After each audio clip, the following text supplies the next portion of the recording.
Y seguimos estudiando este tema, que siendo esclavos de Jesucristo, entonces somos verdaderamente libres. Amén.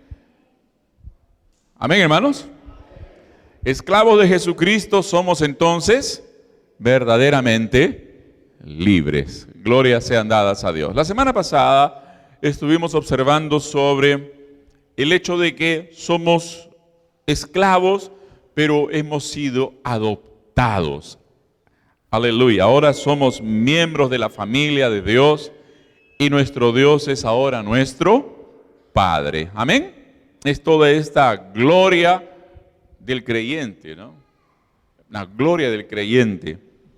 La Biblia dice, hermanos, en un pasaje extraordinario: amados, aún no se ha manifestado lo que hemos de ser, ¿no? Pero sabemos que cuando le veamos, seremos semejantes a Él, la gloria del creyente. Pero ya vamos viendo, hermanos, los adelantos, las antesalas, ¿no?, de la gloria, de la herencia de los santos en luz, dice la Biblia, ¿no? ¿Cuál será nuestra herencia? Si ya aquí en esta vida caminar con el Señor Jesús es un deleite, es un gozo santo, algo inexplicable, ahora, hermanos, multiplica eso por infinito para que entendamos lo que será cuando estemos para siempre con el Señor. Amén, amados. Entonces, qué gozo ser hijos de Dios. Somos sus esclavos y somos también sus hijos. Lo que vamos a ver, yo quería terminar el día de hoy, hermanos, todo este estudio, pero es tan bonito que a mí me da pena pasar así a 120 por hora, ¿no? Prefiero ir tranquilo, ir con cuidado, para que todos nos quedemos con algunos conceptos clave e importantísimos de este estudio. ¿Está bien? Y lo que hoy vamos a ver en esencia es, primero, de que estamos llamados para estar listos, porque nuestro amo viene en cualquier momento. Amén. Estamos llamados a estar siempre listos porque nuestro amo ya vuelve, ya viene. Y luego también veremos que de esclavos hemos pasado también a ser ciudadanos. Alabado sea el Señor. Aleluya. Abre tu Biblia, por favor, en Mateo, en el Evangelio según San Mateo, capítulo 25, versículos 14 al 30. Mateo 25, vamos a leer bastantes versículos, pero es importante para tener toda la visión de lo que queremos decir en este estudio. Creo que la palabra es la que mejor se aplica y queda en nuestras mentes y corazones. ¿Amén? ¿Amén, amados? Ok, leamos juntos, ¿qué les parece? No sé si vamos a tener en la pantalla. Mateo 25, versículos 14 al 30. Amén. Leamos juntos, por favor, en voz bien alta para que todos se despierten. ¿Ah? Porque el reino de los cielos es como un hombre que, yéndose lejos, llamó a sus siervos y les entregó sus bienes. ¿Qué más? A uno dio y a otro, a cada uno conforme a su, y luego se fue lejos. ¿Qué más? Y el que había recibido 5 talentos fue y negoció con ellos y ganó otros 5 más.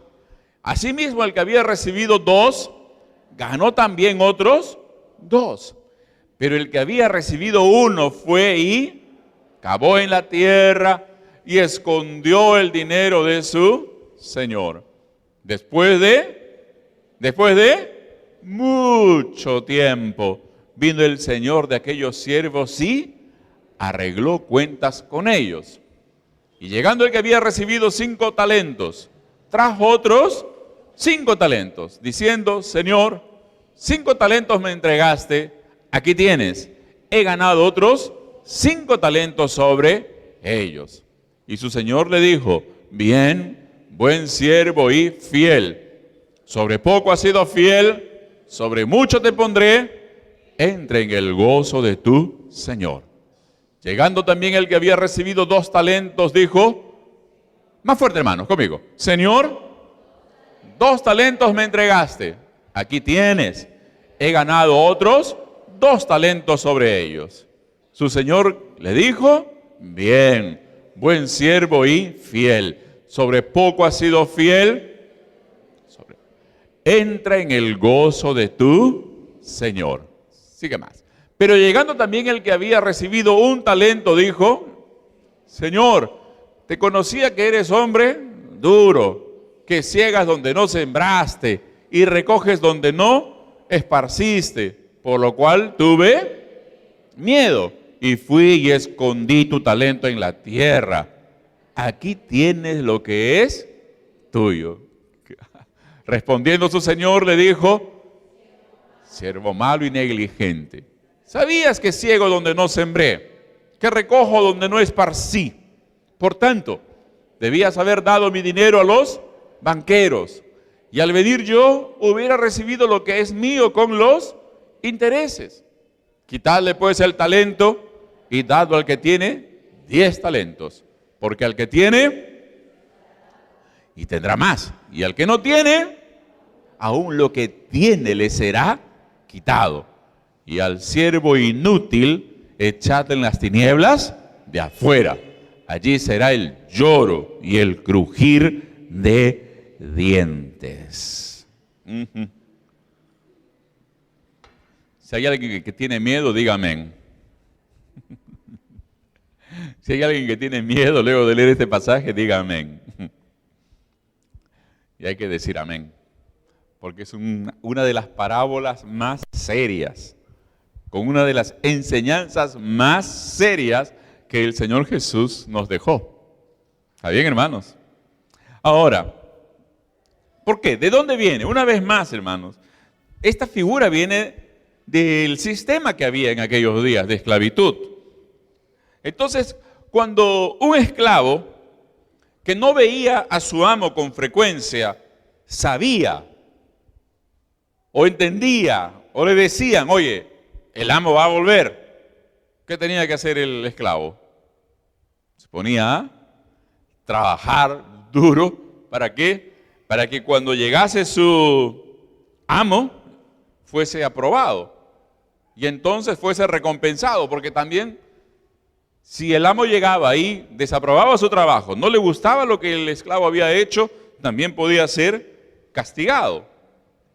Entonces, este tema toma el Señor Jesús. Sus oyentes lo entienden inmediatamente.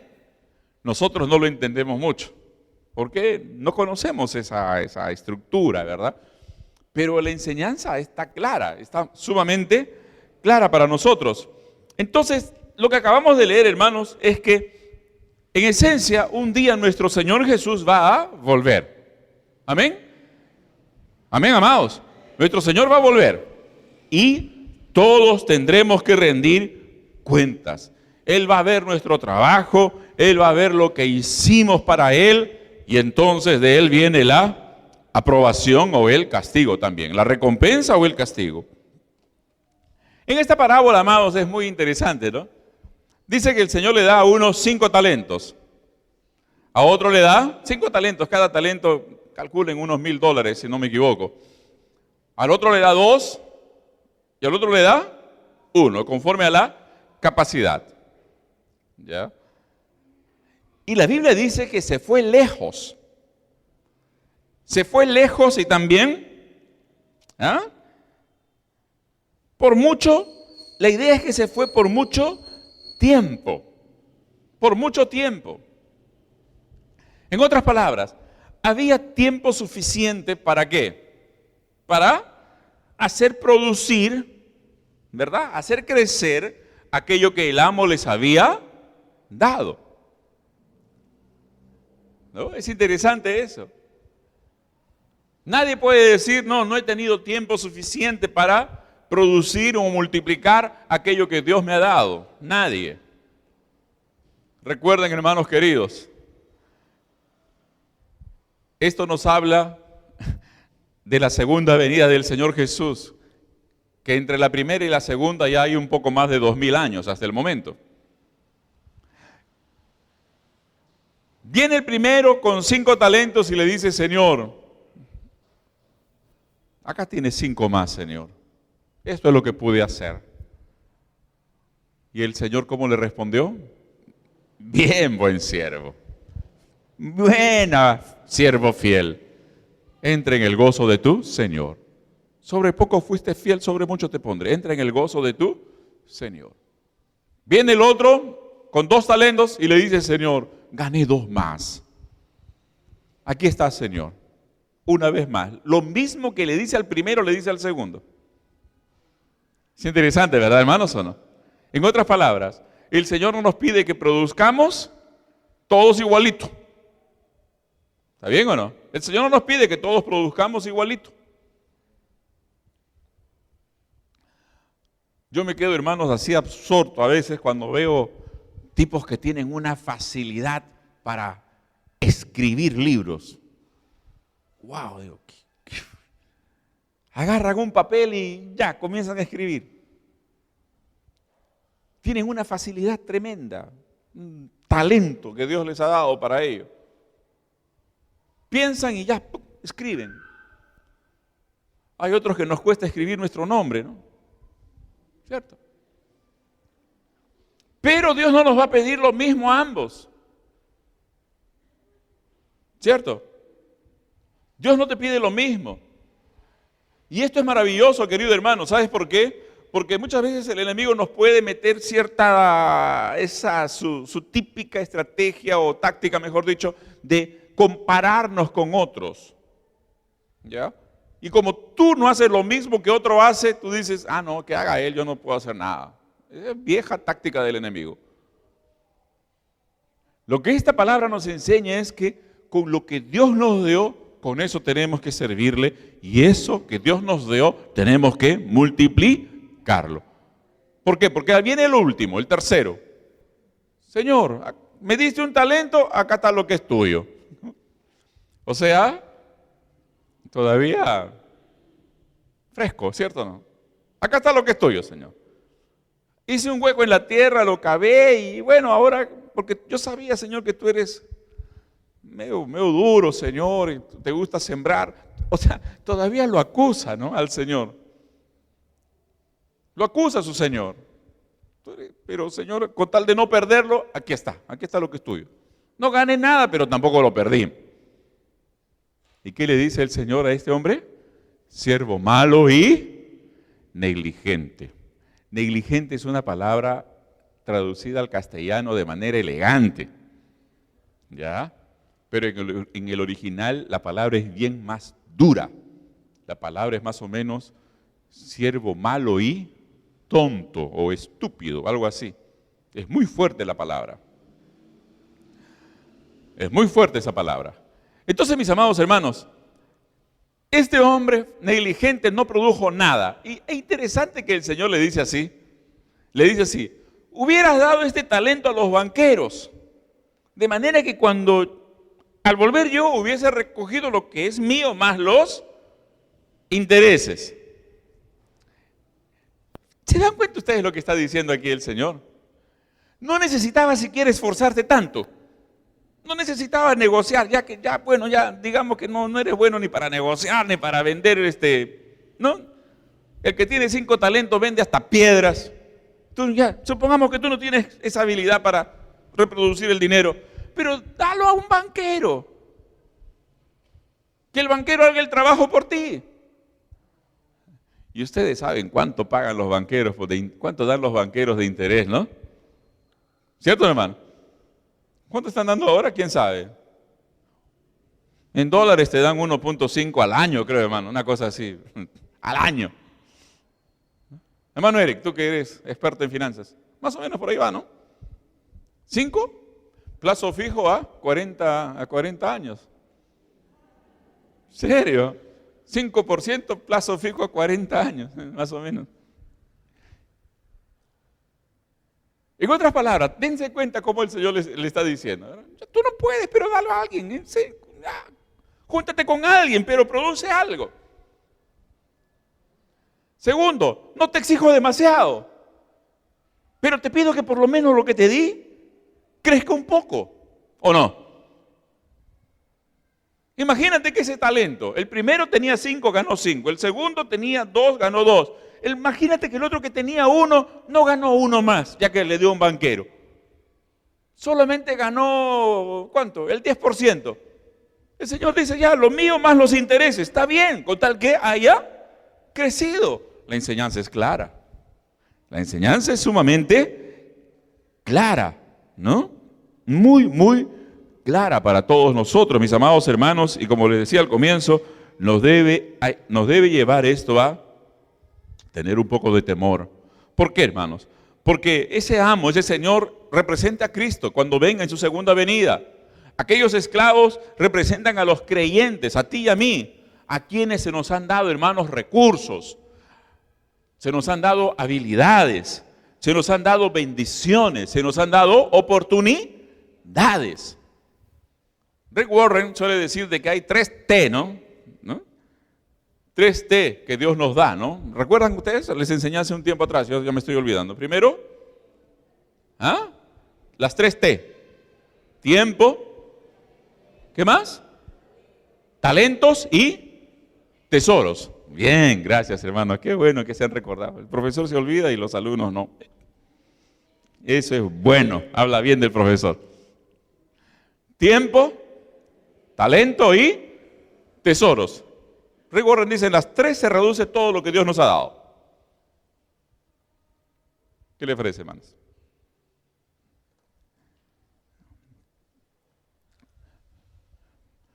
Pero esta palabra también nos dice que un día todos seremos llamados a rendir cuentas. Aleluya. ¿Te imaginas, hermanos, cómo será ese día? Hermana Marta, ya te veo con miedo. Aunque hayamos hecho mucho, igual entraremos pensando, Señor, ¿habrá algo que dejé de hacer? ¿Habrá mucho que dejé de hacer? Un gran predicador, pastor, su nombre fue Leonard Ravenhill. Él decía, 1 minuto después de haber entrado al cielo, habrás dicho, tú estarás diciendo, ¿por qué no prediqué más? ¿Por qué no trabajé más? ¿Por qué no oré más? 1 minuto después de haber entrado al cielo. ¿Por qué no trabajé más? ¿Por qué no prediqué más? ¿Por qué no oré más? Entonces, mis amados, vamos a ver. La palabra dice que cada uno recibirá su recompensa conforme a su labor. 1 Corintios 3:8, por favor, abran sus Biblias. ¿Está bien?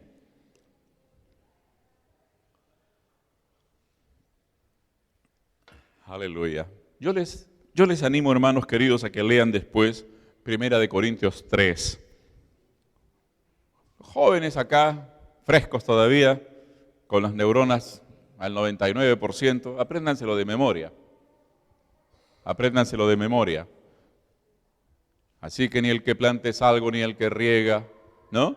Sino Dios que da el crecimiento. Y el que planta y el que riega son una misma cosa, aunque cada uno recibirá su recompensa conforme a su labor. ¿Cuántos alaban al Señor, hermanos? Cada uno recibirá su recompensa.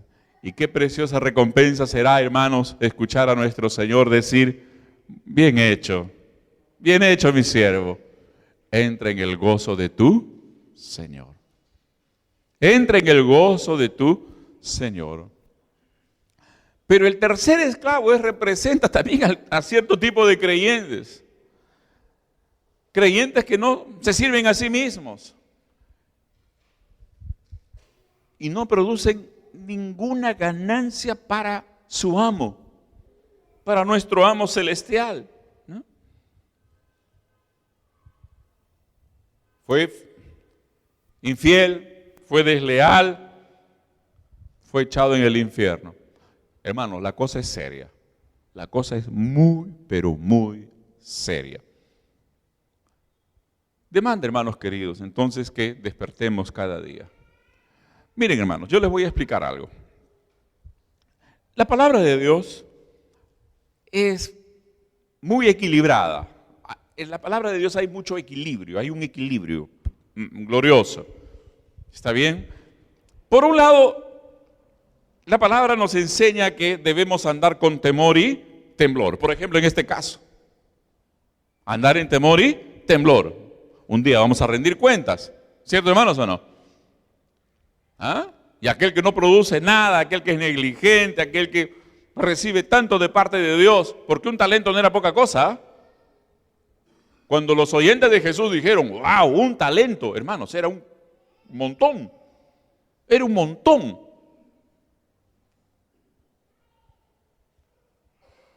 Pero aquellos que reciben de parte de Dios un montón de cosas y no hacen nada, descuidan, no tienen el mínimo interés en las cosas de Dios, están en un grave problema, temor y temblor. Pero por otro lado también, hermanos, la Biblia nos habla de vivir y actuar en amor por el Señor. Nos inspira a servir al Señor por amor, para que descubramos qué es lo que Dios está haciendo en nuestras vidas, cuánto podemos hacer para Él, etcétera, etcétera. Amén, hermanos. Ambos lados. Ambos lados. Entonces, mis queridos hermanos, el amo no está, pero viene pronto. ¿Cierto, hermanos, o no? El amo no está, pero viene pronto. Y el tiempo se está acabando. Esto nos debe llevar, hermanos, entonces, ¿a qué? A servir más al Señor, ocuparnos más en nuestra salvación, crecer en santificación delante del Señor. Nos debe. Es un llamado fuerte para esta manera de vivir, ¿no? Aleluya. Entonces, hermanos, quien tenga miedo del regreso del Señor, tiene problemas. Pero quien espera con gozo el retorno del Señor, sabe que ha trabajado duro y bien para la gloria de Dios. Amén. Ahora bien, amados, ustedes han escuchado hablar de esta frasecita, el tribunal de Cristo. ¿Han escuchado hablar del tribunal de Cristo? ¿De qué nos habla el tribunal de Cristo? La Biblia habla del tribunal de Cristo. Abre tu Biblia, por favor, en 2 Corintios 5, 9 y 10. 2 Corintios capítulo 5, versículos 9 y 10. Leamos juntos. Bien fuerte, hermanos. Amén. Por tanto, procuramos también, o ausentes o presentes, serle agradables. Ahí, lee este versículo. Porque es necesario que todos nosotros comparezcamos ante el tribunal de Cristo. ¿Para qué? Para que cada uno reciba según lo que haya hecho mientras estaba en el cuerpo, sea bueno o sea malo. El tribunal de Cristo, hermanos, no es un juicio para condenar a nadie. Es un juicio para las recompensas del creyente. Todos estaremos ahí. Todos. Algunos recibirán recompensa extraordinaria. Otros, dice la Biblia, incluso se retirarán avergonzados de su presencia. ¿Se dan cuenta? Algunos se retirarán avergonzados. Hay otro juicio, el gran juicio del trono blanco. Eso después ustedes lo pueden leer en Apocalipsis, en el cual están todos los que no tienen sus nombres escritos en el libro de la vida. Será un juicio también tal en el cual todo impío, cuando se presente delante de ese trono, verá que justamente será castigado eternamente. Nadie podrá decirle a Dios, ¿por qué tú me castigas? ¿Por qué tú me mandas al infierno? ¿No? Nadie. Ese juicio será tan claro, tan evidente, de que el castigo eterno que sufrirán los impíos será un castigo justo. Pero el tribunal de Cristo no es para eso. El tribunal de Cristo es para que los creyentes sean, repito, tal como dice la Biblia, recompensados, si es que recibe alguna recompensa también. ¿De verdad?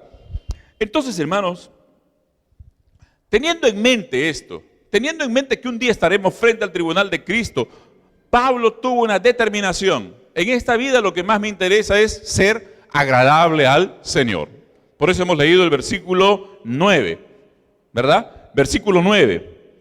Entonces, hermanos, hay que tener cuidado con esto, porque muchos creyentes dedican sus vidas a cosas temporales, cosas inútiles, cosas que se van a terminar, y quién sabe si reciban alguna recompensa. Repito, en 1 Corintios 3, la Biblia nos dice, hermanos, que mucha gente será salva así como por fuego.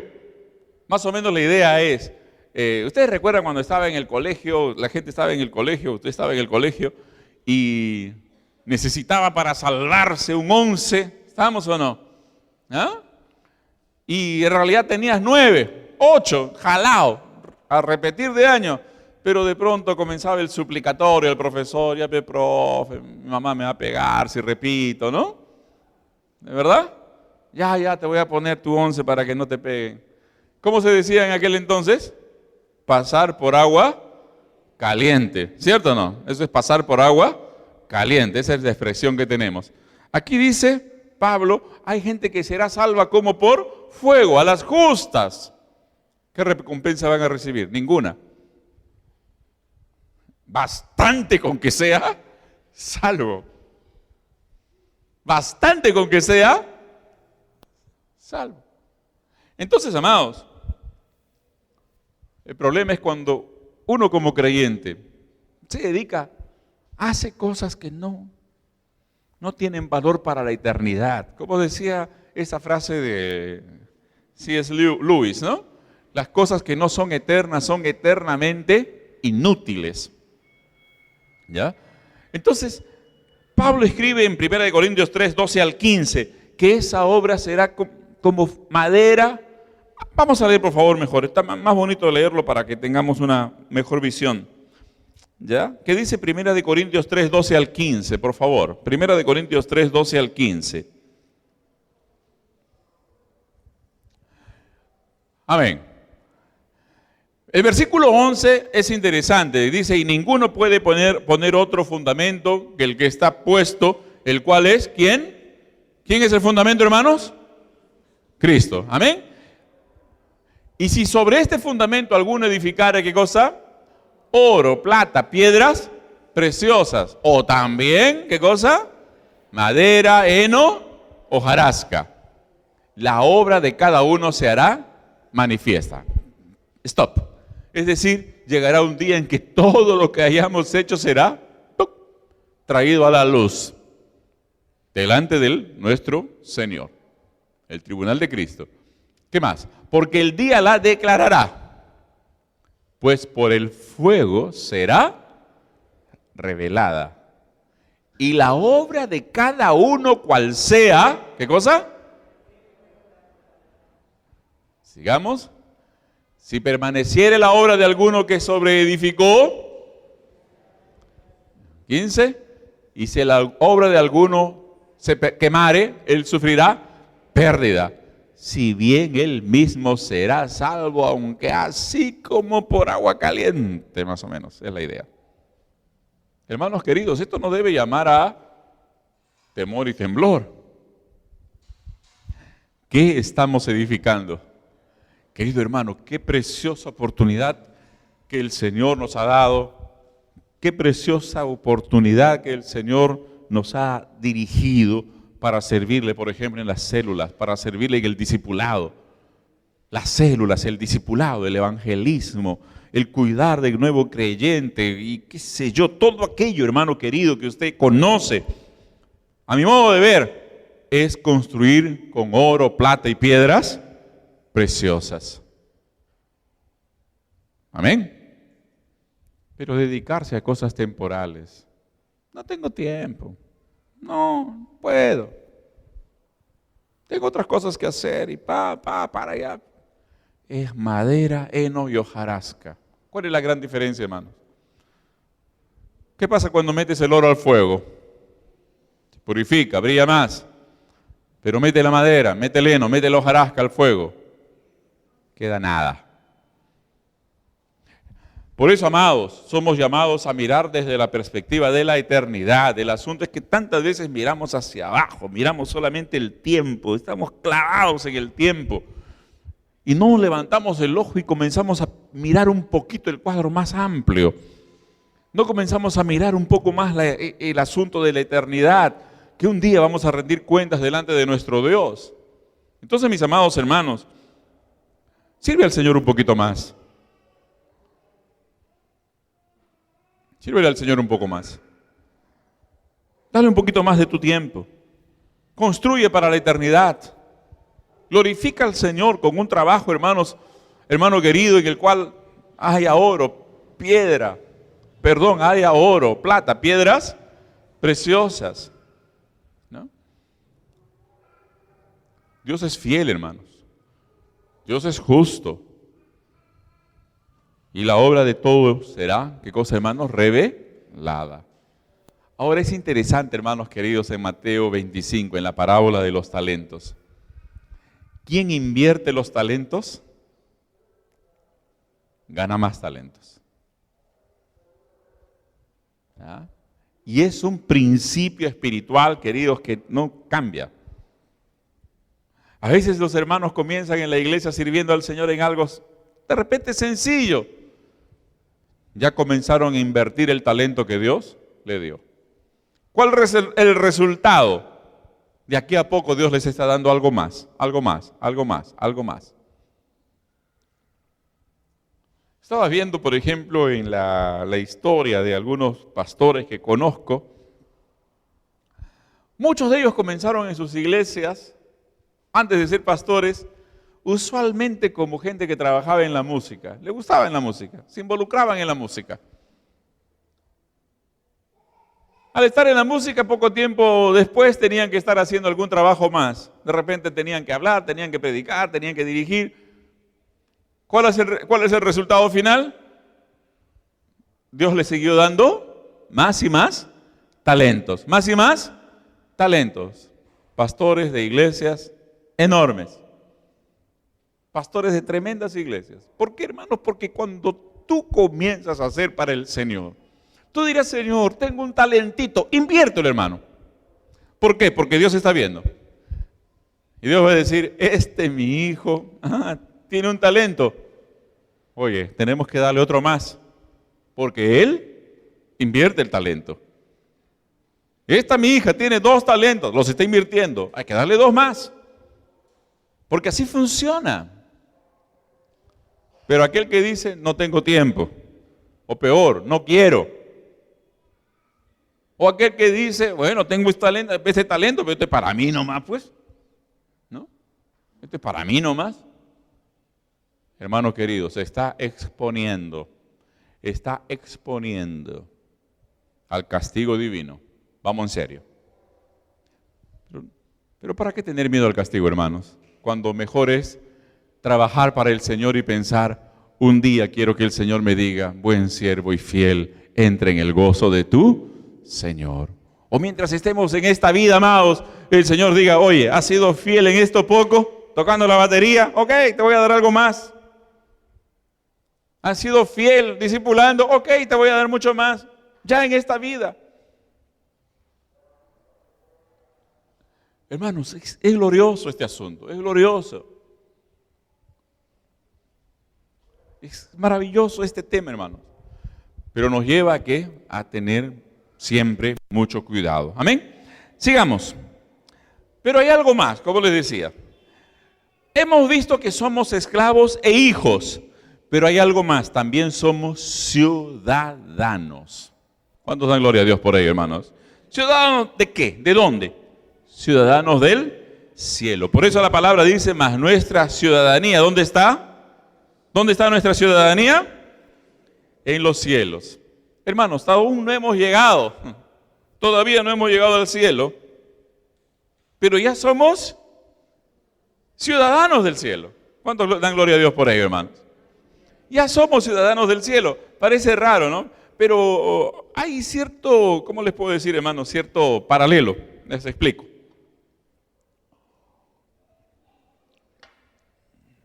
Hace poco tiempo atrás, con este asunto de la migración venezolana al Perú, ¿no?, vino una joven, lo leí en los periódicos o creo que en noticiero o algo por ahí, que sacó su DNI sin ningún problema.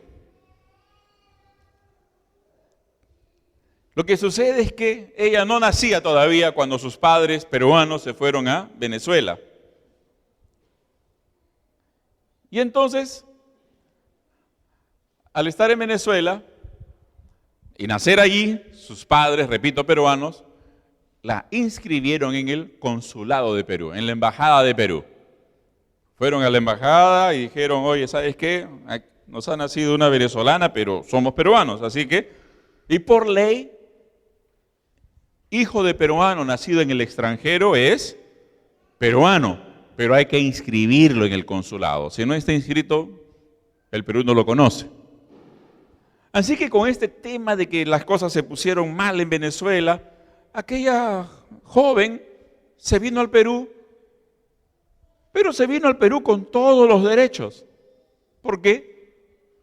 Nunca había venido, pero ella ya tenía DNI del Perú, tenía identidad peruana, así que llegó al Perú con su DNI, soy peruana y pum, a trabajar como otro peruano más, con todos los derechos. Yo tengo, ustedes saben, hermanos, tengo mis hermanos que viven en Brasil. Tienen sus hijos, ¿no? El último, Gesiel, acaba de tener hace poco un bebito más. Ese chiquito nunca ha venido al Perú, pero ya está inscrito en el consulado. Nunca ha venido al Perú, pero además de ser ciudadano brasilero, también ya es ciudadano peruano. Si algún día el chiquillo quiere venir al Perú, tiene todos los derechos de un peruano más. Más o menos esa es la idea. Aún no hemos llegado a nuestra patria, pero ya somos ciudadanos de esa patria. ¿Cuántos alaban a Dios por ello? Amén. Pero eso también significa, hermanos, que ya no vivimos conforme a este mundo, conforme a este sistema de cosas pervertido en el cual estamos inmersos. El Señor dijo, ellos están en el mundo, pero no son del mundo. Por tanto, hermanos, mientras estemos en este mundo, somos extranjeros. Nuestra residencia aquí es temporal, porque nuestra ciudadanía, ¿dónde está, amados? En los cielos. ¿Cuántos glorifican a Dios por ello, hermanos? Qué maravilla, amén. Y hermanos, fíjense ustedes, hemos pasado de esclavos a ciudadanos. El apóstol Pablo escribe esto porque él estaba rodeado en esa cultura. Él conocía bien lo que era la esclavitud. Pero cuando un esclavo romano o no romano, pero que estaba dentro de Roma, recibía su libertad, inmediatamente pasaba también a ser ciudadano de Roma. ¿Me entienden, amados? Dejaba de ser esclavo, su amo le daba la libertad, entonces él pasaba a ser también ciudadano de Roma. Y de un momento a otro, hermanos, de noche a la mañana, aquel esclavo, aquel intruso, pasaba a tener derechos de ciudadano romano. Podía comprar, podía vender, podía casarse con otra ciudadana. Una cosa, estaba protegido por la ley. No podía ser condenado a muerte inmediatamente. No podía ser torturado en cualquier momento tampoco. La ley romana lo protegía. Ustedes recuerdan, por ejemplo, cuando Pablo y Silas fueron golpeados en Filipos. ¿Recuerdan, hermanos? ¿Ah? El domingo hablamos, ¿verdad? Un poquito. Pablo agarró y a la muchacha que tenía ese espíritu demoníaco de adivinación, ¡pum!, reprendió al demonio, la mujer quedó libre. Pero los amos de esa pobre muchacha agarraron a Pablo y Silas, lo metieron a la cárcel y le metieron golpe. ¿Cierto o no? Le metieron palo ahí a Pablo y Silas. Bueno, sucedió lo que sucedió después. Y les iban a golpear de nuevo. ¿Y Pablo qué dice? ¿Es legal torturar a un ciudadano romano? Nuestra versión dice, es lícito, ¿no? Es legal. ¿La ley lo permite? Pablo era vivo, ¿no? Sabía lo que tenía.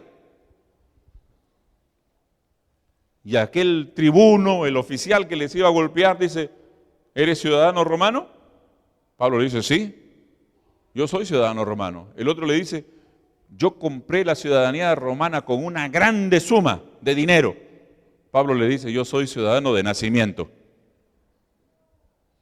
Yo soy de nacimiento. Dice la Biblia que aquel tribuno, aquel oficial, tuvo miedo por haber castigado a un ciudadano romano. Ahí ustedes entienden.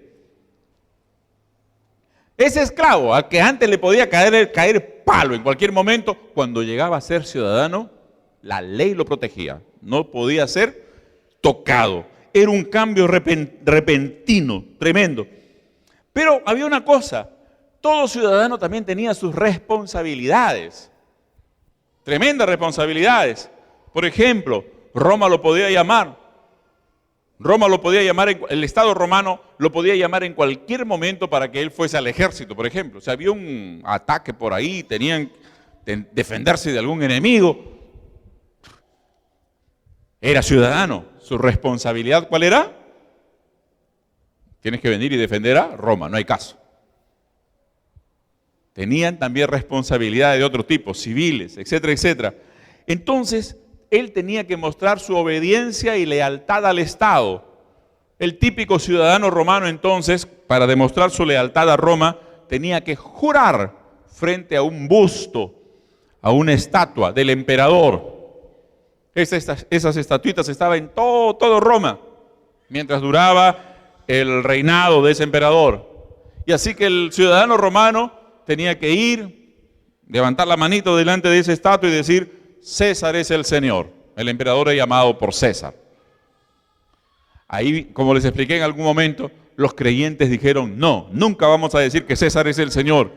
Jesucristo es el único Señor y Rey de Reyes, decían los creyentes. Pero más o menos ustedes tienen la idea de cómo era en aquel momento. Ahora, hermanos, esto también es un paralelo. Nos enseña algo.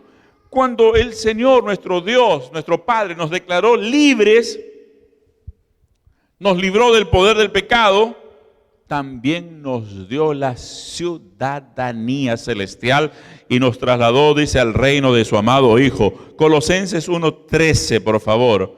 Colosenses 1:13.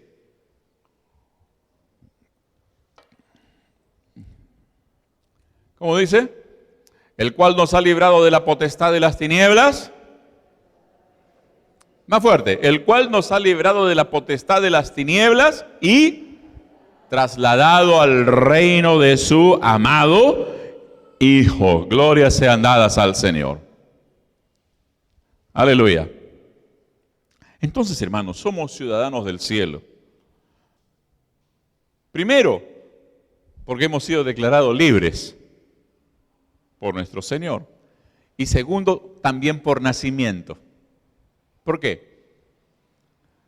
¿Recuerdan cuando el Señor le dice a Nicodemo, si no naces de nuevo, no puedes entrar en el reino de Dios? Pero ¿cuántos han nacido de nuevo? ¿Cuántos ya nacieron de nuevo aquí? Por nacimiento y por liberación somos ciudadanos de los cielos. Alabado sea el nombre del Señor. Y como ciudadanos somos parte de la iglesia de nuestro Señor. ¿Y qué es la iglesia?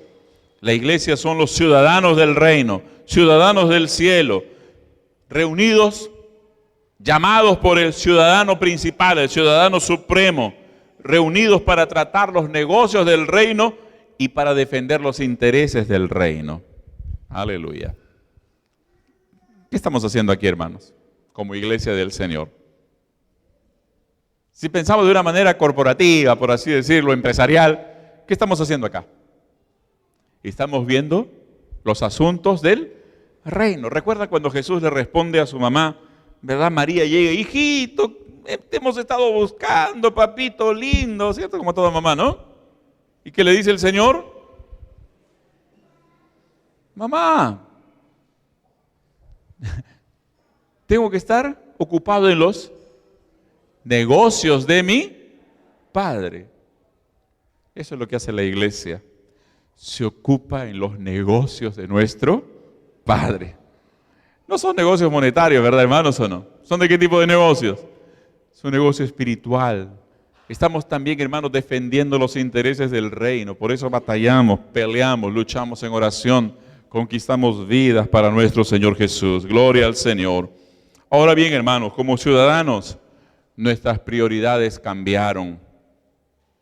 Nuestros intereses cambiaron. Tenemos una nueva visión de las cosas. Aleluya. Ya no perseguimos los placeres de este mundo. Nuestros ojos están clavados en el cielo, porque ahí está nuestro Señor. Y pronto estaremos con Él para siempre. Pronto estaremos con Él para siempre. Alabado sea el Señor. Amados, entonces, hemos aprendido rápidamente dos cosas muy importantes. Tal vez usted ya las sabía, y gloria al Señor porque en esta noche nos recordamos. Primero, somos siervos del Señor, hemos recibido talentos y el Señor quiere, espera, exige que multipliquemos estos talentos para su reino. Amén. Segundo, somos sus ciudadanos, que nos reunimos en su iglesia. Aleluya. ¿Para qué? Para ver los negocios eternos de nuestro Padre Celestial, porque pronto viene, Él viene pronto. Tendremos que rendir cuentas. Aleluya. Y esperamos en el Señor que ese día podamos escuchar la voz de Dios diciéndonos: buen siervo y fiel, sobre poco fuiste fiel, sobre mucho te pondré, entra en el gozo de tu Señor. Aleluya. ¿Cuántos quieren ahí, hermanos, esta noche? ¿Cómo les puedo explicar? ¿Cuántos quisieran una vez más reafirmar ese compromiso, ese anhelo, ese deseo de servir más y más al Señor Jesús, hermanos? ¿Cuántos desean hacerlo? Si usted no está haciendo, hágalo pronto, hermano. Tengo un poquito de temor. Tengo un poquito de temor. En serio, hermano. Las cosas desaparecen. Las cosas pueden acabarse en un minuto. Anoche o anteanoche, no sé cuándo fue, estábamos viendo una enseñanza judía. Y decía de que en Constantinopla, Turquía, la ciudad estaba dividida en cuatro: el barrio judío, el barrio cristiano, el barrio musulmán y el barrio armenio, como hoy está dividido Jerusalén, por ejemplo. Solo que en aquel entonces, si un judío entraba sin permiso al barrio musulmán, guañuro, ¿está bien o no? Lo mataban. Y entonces dice que había un judío que era rico, pero tan rico, que un día pensó así: si Dios me quita la plata, tengo mis terrenos. Si me quita mis terrenos, tengo tal y tal cosa. En otras palabras, pensaba de que él nunca podía perder sus enormes riquezas. Pero pensando él, dice la historia, o qué sé yo, la leyenda, como quieran, pensando de esta manera, se quedó, ¿no?, absorto en sus pensamientos y sin darse cuenta se metió en el barrio musulmán. Así que lo chaparon los musulmanes y le dijeron: te cortamos el cuello. Pero él empezó a rogar y a decir: no, por favor, no, mira, yo entré acá, qué sé yo, por error, no quise entrar, pero estaba pensando en otras cosas, distraído, y me metí, perdonen. Y así que el sheik le dice así: ok, te vamos a perdonar la vida, pero firme en este papel que todo lo que tú tienes ahora es mío. Y así que el hombre, por salvar su vida, firmó. Y ahí pensó: hace un minuto era el más rico y ahora soy el más pobre. ¿Entienden la idea? Hay gente, hermanos, que chambea tanto, se masacra la vida y no le da tiempo al Señor y acaban hasta en pobreza finalmente, hermanos. Joven fui y he envejecido, dice la Biblia. No he visto justo desamparado, ni su descendencia que mendigue pan. Pero también les voy a decir algo. Joven fui y estoy envejeciendo. Y he visto gente que descuidó su responsabilidad con Dios y terminó su vida en pobreza, en miseria. Hermanos, la Biblia es clara, la Biblia es equilibrada. Por un lado nos dice que sirvamos al Señor con amor, pero también nos dice que sirvamos al Señor con temor y temblor. Amén, amados. Así que afirma en tu corazón esto, hermano. Comparte lo que has aprendido el día de hoy a través en el discipulado. Compartamos seriamente, hermanos, seriamente.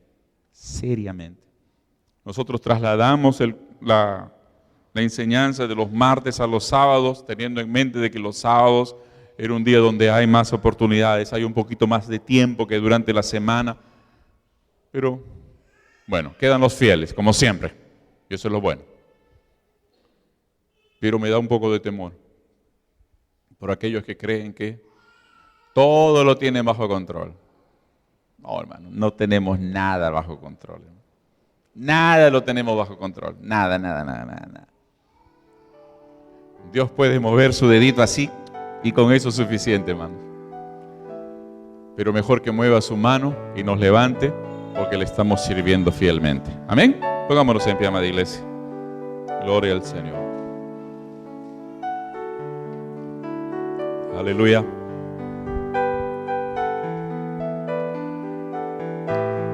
Oremos. Padre maravilloso, gracias te damos.